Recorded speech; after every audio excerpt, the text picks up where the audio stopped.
All right. So, once again, hearkening back to week 10's lecture on evolutionary perspectives of ethics, uh, I want to bring, like I did last week with focusing on the role of empathy, to the necessity of morality and ethics.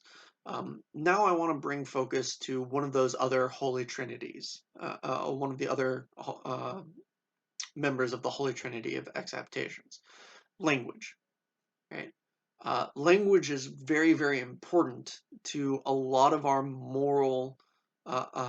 moralizing, because remember, it's by language that we are able to communicate things like blame, that we're able to communicate that we're holding someone to a moral standard, right? But more to the point, through language, we can oftentimes create morally binding relations, right, where they weren't there before. And it's only through language that we're capable of doing this in some cases, right? This is what's known as speech act, right? A speech act is an utterance that has a performative function in language and communication. That is to say that a speech act uses language to change, to do something, right? Not just merely to communicate, but also perhaps to, at times, to change the state of affairs in the world. Now, there are three types of speech acts. There are locutionary speech acts, illocutionary speech acts, and perlocutionary speech acts. Locutionary speech acts are what an utterance means, right? It's what's literally said. Locutionary is what's literally said. Illocutionary speech acts involve what an utterance is, meaning constitutes, implications that go beyond what's literally said, right? So, illocutionary implications. Give a quick and dirty, fast and dirty example to distinguish between the two. If you ask me how I'm doing and I say I'm doing better, right? What I literally said, the locutionary act was saying I'm doing better. What I implied is I was not doing well. So that's the illocutionary act. All right. And then finally, there is perlocutionary speech acts. And while there can be morally demanding relations, or morally demanding elements that arise from illocutionary and locutionary speech acts, it's really perlocutionary speech acts that we're going to focus on. Because perlocutionary speech acts are uh, how an utterance's meaning has causal efficacy on an interpreter's action, right? Put another way, it's the ability of an utterance to do something practical, right? An example of this is making a promise, right? Or granting or giving someone consent, right? It's something that's explicit, right? And it's done through language, right?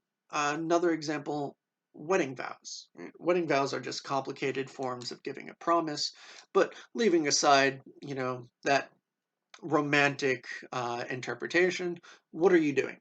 Right? Do you, X, take Y for better or worse in sickness and in health till death do you part?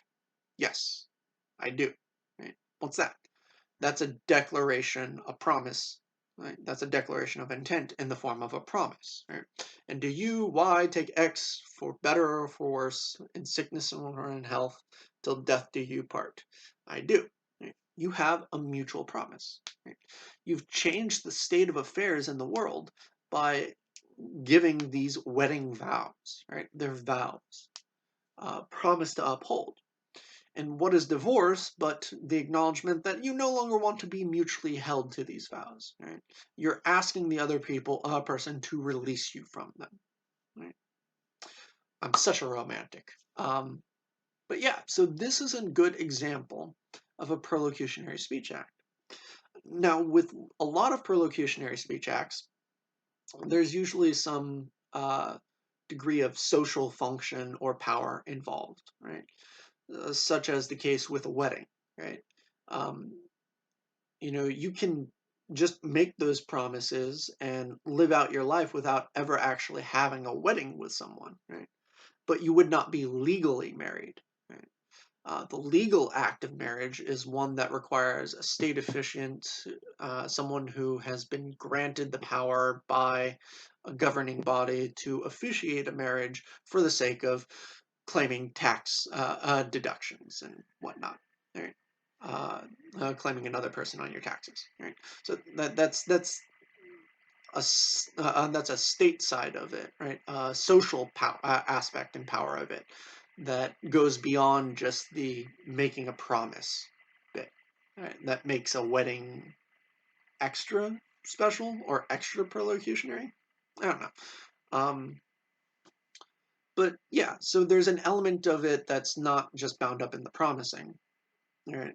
Um, and that's where perlocutionary acts can have like something beyond the immediate moral relation that's being created.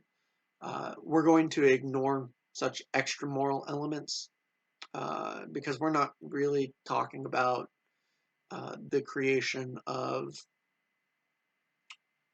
we're not really talking about like legal ethics here, which is what that gets into, and social elements. We're talking about interpersonal agential ethics in this section.